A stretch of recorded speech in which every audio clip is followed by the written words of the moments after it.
स्वागत है आप सभी का इस बुलेटिन में और खबरों के साथ मैं हूं प्रीति बिष्ट। बड़ी खबर श्रावस्ती से आ रही है, जहां तेज रफ्तार कार बेलगाम होकर एक घर की दीवार से टकरा गई और 5 लोग जख्मी हो गए हैं। तो श्रावस्ती से खबर है, जहां रफ्तार का कहर देखने को मिला। तो गाड़ी इतनी ज्यादा स्पीड में थी और ड्राइवर इतना ज्यादा यहां पर तेजी से गाड़ी भगा रहा था कि उसकी गाड़ी के घर की दीवार से टकरा गई और जो गाड़ी में 5 लोग सवार थे वो घायल हो गए। तो ये सभी बारात में जा रहे थे और हादसे का शिकार हो गए। इनमें से 2 की हालत गंभीर है, जिन्हें लखनऊ रेफर किया गया और कार भी पूरी तरीके से क्षतिग्रस्त हो गई है। तो बताया गया है कि जो कार का ड्राइवर था पूरी तरीके से नशे में धुत था और नशे की वजह से उसका नियंत्रण गाड़ी पर सही तरीके से नहीं हुआ और गाड़ी एक घर की दीवार से टकरा गई। तो श्रावस्ती की ये तस्वीर आप देख रहे हैं, जहां पर एक हादसा हुआ है। अखिलेश कुमार हमारे सहयोगी और जानकारी देंगे। तो अखिलेश, क्या कुछ अपडेट है इसमें?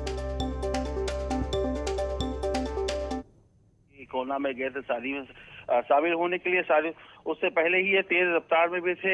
इनोवा कार से 5 लोग थे और लोग स्थानीय लोग बता रहे हैं शराब के नशे में भी थे। तो ये अनियंत्रित होकर इनकी गाड़ी जो है एक दीवार से टकरा गई है। उसके बाद 5 लोग घायल हो गए हैं, 2 की हालत गंभीर है, लखनऊ रेफर किया गया है और बाकी जिला अस्पताल में वहाँ ट्रीटमेंट चल रही है उन लोगों का। जी अखिलेश, बहुत बहुत शुक्रिया आपका जानकारी के लिए। और कानपुर से खबर है, जहां शादी समारोह में मारपीट हुई। वर और वधू पक्ष के बीच में कुर्सियां चली और एक दूसरे को जमकर यहां पर मारा पीटा गया और बारात वापस ले जाने को लेकर हंगामा हुआ। दरअसल आरोप है कि यहां पर दूल्हे पक्ष की तरफ से ज्यादा दहेज मांगा गया और इसकी वजह से मामला बिगड़ता चला गया, जिसके बाद लोगों ने दूल्हे समेत सभी बारातियों को पीट दिया। तो कल्याणपुर थाना क्षेत्र की घटना है, जहां बारात वापस ले जाने को लेकर खूब हंगामा हुआ। श्याम तिवारी और जानकारी देंगे। तो श्याम, जरा स्पष्ट कीजिए, क्या वजह थी और क्या कुछ कार्रवाई हुई है? हो गया था। होने के बाद गहनों के चढ़ने का सिलसिला जो होता है उसको लेकर के वर पक्ष वधू पक्ष में कहा सुनिए। उसके बाद खाया जा रहा है वधू पक्ष की तरफ से कि अतिरिक्त दहेज की मांग की थी। जो लड़के के रिश्तेदार हैं, जो मामा है और उपाय लोगों ने अतिरिक्त दहेज की मांग की। तो लेकर के थोड़ा सा कहा शुरू हुई। थोड़ी ही देर बाद दोनों पक्षों में मारपीट हो गई और जमकर मारपीट हुई। दोनों पक्षों से गोष्ठियां चली। इसकी सूचना किसी ने पुलिस को दे दी। मौके पर पहुंची पुलिस दोनों पक्षों को लेकर के थाने आ गई और वहां पर काफी देर तक मान मनोबल का सिलसिला चलता रहा, लेकिन जानकारी के मुताबिक अभी तक दोनों पक्ष में कोई सुलह नहीं हो पाई है। जी चलिए, बहुत बहुत शुक्रिया श्याम आपका जानकारी के लिए। और जौनपुर से खबर, यहां रफ्तार का कहर देखने को मिला। एक बेकाबू गाड़ी ने एक साइकिल सवार को टक्कर मारी, जिससे उसकी जान चली गई और इस हादसे से नाराज लोगों ने गाड़ी को ही आग के हवाले कर दिया। तो जौनपुर में ये रफ्तार का कहर देखने को मिला, जहां के सुजानगंज रोड पर पहले एक गाड़ी ने साइकिल सवार को टक्कर मारी, जिससे उसकी मौत हो गई और साइकिल सवार को टक्कर मारने के बाद गाड़ी पलट गई। तो लोगों में इतना गुस्सा था कि उन्होंने गाड़ी को ही आग के हवाले कर दिया।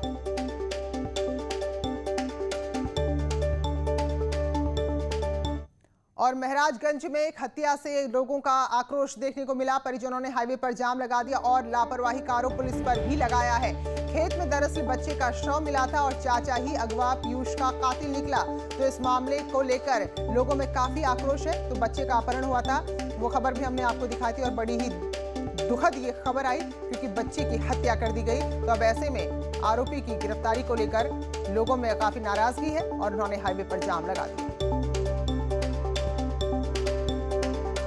बच्चे का घर के बाहर से ही अपहरण हुआ था और उस वक्त जो अपहरणकर्ता था वो एक चिट्ठी छोड़कर गया था, जिसमें 50 लाख की फिरौती मांगी गई थी। लेकिन अब जबकि मामला खुला है तो परिजन अब आरोपी के खिलाफ कार्रवाई की मांग कर रहे हैं और मासूम की हत्या के बाद हाईवे पर जाम लगा दिया है। तो चाचा ने ही अपने भतीजे की हत्या की थी। तो इस बात से, इस घटना से जहां मातम पसरा हुआ है, आप अंदाजा लगा सकते हैं उस परिवार का जिसका मासूम इस तरह से चला जाए। उसके अलावा गुस्सा भी लोगों पर है। कहना है कि पुलिस सही तरीके से कार्रवाई नहीं कर रही है। तो महराजगंज की इस घटना को लेकर परिजनों ने पुलिस से पहले भी शिकायत की थी और उनका कहना था कि उनको इस तरह के अपहरण की धमकी मिली थी और उससे पहले भी 5 लाख की मांग की गई थी। उन्होंने पुलिस में शिकायत भी की थी, लेकिन पुलिस ने वक्त रहते कार्रवाई नहीं की, जिसकी वजह से उनके बेटे का अपहरण हो गया। आशीष हमारे सहयोगी फोन लाइन पर हमारे साथ जुड़े हैं। तो आशीष, लगातार हम इस खबर को कवर कर रहे थे, बड़ी ही दुखद खबर आई है इससे जुड़ी हुई। तो फिलहाल अब परिजन किस तरह की मांग कर रहे हैं? प्रीति, परिजनों का आरोप बिल्कुल सही है, क्योंकि विगत 5 सितंबर को परिजन पुलिस अधीक्षक कार्यालय पर जाकर के एक न्याय की गुहार लगाए थे कि एक मैसेज से उसको धमकी दी जा रही है और 5 लाख रुपए उसके एवज में मांगे जा रहे हैं। अगर उस दौरान पुलिस ने गंभीरता से प्रकरण की जांच की होती तो निश्चित रूप से आज अपहरित मासूम पीयूष बच गया होता और पीयूष की जान नहीं गई होती। भले से ही हत्यारा कोई और नहीं था, उसका चाचा निकला, लेकिन पुलिस की इन्वेस्टिगेशन करनी चाहिए थी और पुलिस की लापरवाही कहीं न कहीं जो 5 सितंबर को हुई थी वो अब जाकर के परिणित हुई है, जिससे पीयूष की मौत हुई है और उसको लाश बोरे में रख करके फेंक दिया गया था और अब पुलिस ने रात में बरामद कर लिया है। बेहद दुखद घटना है, 6 वर्षीय मासूम था और आपको बता दें कि हृदय विदारक घटना जो शब्दों में बयान नहीं की जा सकती है और पुलिस ने 5 टीमें लगा करके उसको, लेकिन जो आरोपी था उसने पहले पुलिस को फिरौती के नाम पर बरगलाया, घुमाया और जब पुलिस ने गहराई से छानबीन की और थोड़ा सा 3rd डिग्री का भी इस्तेमाल किया तब जाकर मामला वाकई में जो 4 टीमें 5 टीमें लगाई गई थी, अगर एक टीम भी पहले वक्त रहते लग जाती तो इतना बड़ा दुखों का पहाड़ इस परिवार पर नहीं टूटता। तो क्या ये फिरौती के लिए ही अपहरण था या कोई और वजह थी इसके पीछे? देखिए, वजह की अगर बात करें तो जो परिवार का चाचा था वो मात्र 16 वर्ष की उम्र का है और 9वीं कक्षा का जो छात्र है वो ऐसे लग रहा था कि उससे परिवार से निजी खुन्नस निकालने के लिए परिवार में ही रह करके और इस घटना को अंजाम रखता रहा। सबसे पहले उसने घर का मोबाइल चोरी किया, उस मोबाइल चोरी से उसने उसके जो पीयूष है उसके पिता को मैसेज करना शुरू कर दिया और मैसेज के ही चलते धमकी दिया और 5 लाख रुपए की मांग किया। परिवार के लोगों ने इस बात को शिकायत जब पुलिस से किया तो पुलिस ने इस शिकायत को हल्के में लिया। यहाँ तक कि जो उसका चाचा आरोपी है उसने भी 1 साल पहले अपने इसी तरह के अपहरण की एक बिल्कुल तो नाबालिग भले ही है लेकिन बड़ी ही ये शर्म की भी बात है और बड़ी हैरानी की भी बात है कि इस तरह के अपराध में लिप्त हुआ। शुक्रिया आशीष, लेकिन बहुत ही दुखद तरीके से जो पुलिस की छानबीन थी वो एक एंड पे आकर खत्म हुई क्योंकि बच्चा अब इस दुनिया में नहीं है। आगे बढ़ेंगे और बात करेंगे मुख्यमंत्री के मेरठ दौरे की। तो आज मुख्यमंत्री मेरठ के दौरे पर रहेंगे जहां चौधरी चरण सिंह विश्वविद्यालय के कार्यक्रम में शामिल होंगे। साथ ही कृषि विश्वविद्यालय में एक हाईटेक लाइब्रेरी बनी है जिसका उद्घाटन आज मुख्यमंत्री करने जा रहे हैं। इसके अलावा भी बहुत सारी योजनाएं हैं जिनका लोकार्पण और शिलान्यास मुख्यमंत्री करेंगे और किसानों से भी संवाद का कार्यक्रम है। तो पश्चिमी उत्तर प्रदेश के किसान खासतौर पर आंदोलित हैं, तो ऐसे में किसानों से संवाद में क्या कुछ बातें आज मुख्यमंत्री रखते हैं ये भी देखना महत्वपूर्ण होगा और एक जनसभा को भी मुख्यमंत्री संबोधित करेंगे। इसके अलावा पार्टी स्तर पर अगर बात करें तो बीजेपी कार्यालय में जाएंगे जहां नेताओं के साथ बैठक करेंगे। तो फिलहाल मुख्यमंत्री के दौरे को देखते हुए पार्टी स्तर पर और प्रशासन के स्तर पर तैयारियां पूरी कर ली गई है। उमेश श्रीवास्तव हमारे सहयोगी मेरठ से हमारे साथ जुड़े हैं तो और जानकारी देंगे सीएम के दौरे के बारे में। तो उमेश, किस तरह की तैयारी और क्या क्या विशेष कार्यक्रम है? जी हाँ, देखिए प्रीति, मुख्यमंत्री योगी आदित्यनाथ का आज मेरठ दौरा है। मुख्यमंत्री योगी आदित्यनाथ आज यहाँ तकरीबन 75 योजनाओं का शिलान्यास और लोकार्पण करेंगे।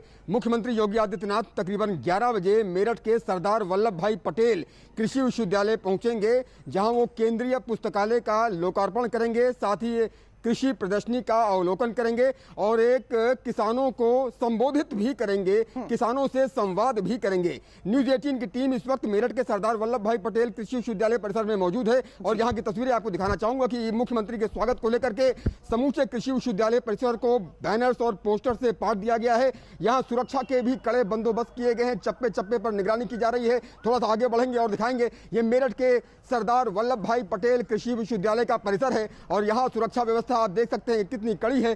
मुख्यमंत्री अरसे बाद मेरठ आ रहे हैं। कई बार उनका मेरठ आने का कार्यक्रम हुआ लेकिन वो आ नहीं पाए।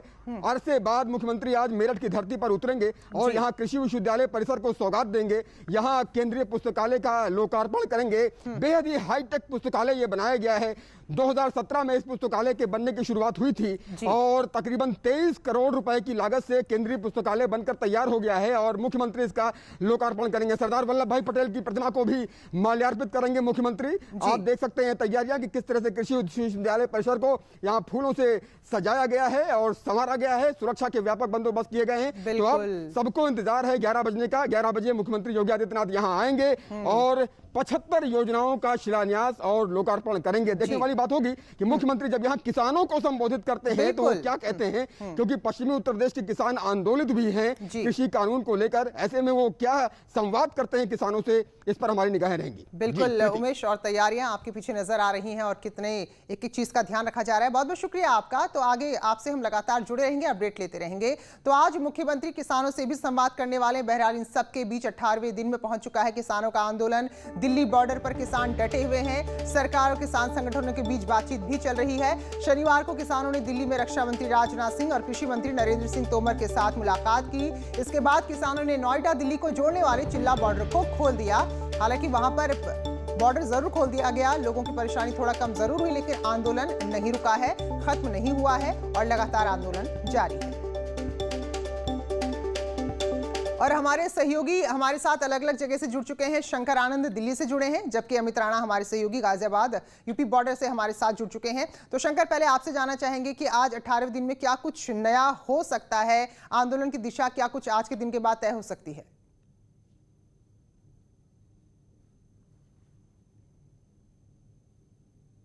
दिल्ली और नोएडा बॉर्डर स्थित जो चिल्ला बॉर्डर है, मैं वहाँ पे हूँ और यहाँ की अगर बात बताएं तो यहाँ पर जो सिचुएशंस हैं ये काफ़ी बदले से हैं। कल देर रात में केंद्रीय रक्षा मंत्री राजनाथ सिंह और केंद्रीय कृषि मंत्री नरेंद्र सिंह तोमर के बीच में आपस में बातचीत हुई और उसके बाद जो किसान प्रतिनिधि हैं भानु प्रताप सिंह, उसके बीच में जो आपस में काफ़ी देर तक बातचीत हुई, जिसका नतीजा है कि अब ये बॉर्डर खोल दिया गया है। आपको मैं बॉर्डर दिखाना चाहूँगा कि ये दिल्ली बॉर्डर है जिस स्थान पे मैं खड़ा हूँ, और ठीक इसके पीछे जो है नोएडा बॉर्डर है। ये आप देख सकते हैं कि पूरा का पूरा बॉर्डर खोल दिया गया है, लेकिन ठीक पीछे आप देख सकते हैं एक पंडाल है और इस पंडाल में अभी भी रामायण पाठ चल रहा है। और हो सकता है कि आज दोपहर में यहाँ पर जब औपचारिक तौर पर इस धरना प्रदर्शन को खत्म करने का ऐलान जब जारी किया जाएगा, उसके बाद ये पंडाल भी हटाया जा सकता है और उसके बाद जो रामायण पाठ चल रहा है उसका औपचारिक तौर पर समापन होगा और समापन के बाद यहाँ पर जो प्रसाद है, प्रसाद वितरित किया जाएगा। तो एक तरह से कहा जा सकता है कि यहाँ पर इस बॉर्डर में अब खोल दिए जाने के बाद आम लोगों को काफी सुविधाएं हो रही हैं। आम लोग आसानी से आराम से यहाँ से जा सकते हैं, आ सकते हैं। तो एक तरह से कहा जा सकता है कि लोगों के लिए खुशी की खबर है। और किसान प्रतिनिधियों की जो आपस में बातचीत हुई है वो काफी सकारात्मक तरीके से बातचीत हुई है। जो कई मसले हैं, जो 18 सूत्रीय जो एक जो प्रस्ताव केंद्रीय रक्षा मंत्री को दिया गया, और शायद उसी का तकाजा है कि जिस तरह से आश्वासन दिया गया इस मामले पर, उसके बाद किसान बिल्कुल शंकर, तो फिलहाल जब समापन होगा, जो रामायण का पाठ चल रहा है तो एक तरह से खुल ही चुका है, बस रामायण पाठ के समापन के बाद पूरी तरह से खुल जाएगा। अमित, शायद आप गाजीपुर बॉर्डर पर इस वक्त होंगे, गाजियाबाद में इस वक्त आप हैं, तो यहाँ के किसान क्या कह रहे हैं? क्योंकि 16 तारीख को सुप्रीम कोर्ट में भी सुनवाई है, कल भी कुछ बड़ी मुलाकातें हुई हैं, तो इस वक्त क्या कुछ स्थिति यहाँ पर है? देखिए, किसानों के आंदोलन का आज 18वां दिन है। ऐसे में कोर्ट का भी इन्होंने सहारा लिया है, बावजूद उसके किसानों का साफ तौर पे कहना यही है कि किसान यहां से वापस जाने वाले नहीं हैं। आप देख सकते हैं ठीक मेरे पीछे ये NH9 है, जो कि दिल्ली को जोड़ने वाली सड़क है, गाजियाबाद से दिल्ली की तरफ जाने वाली।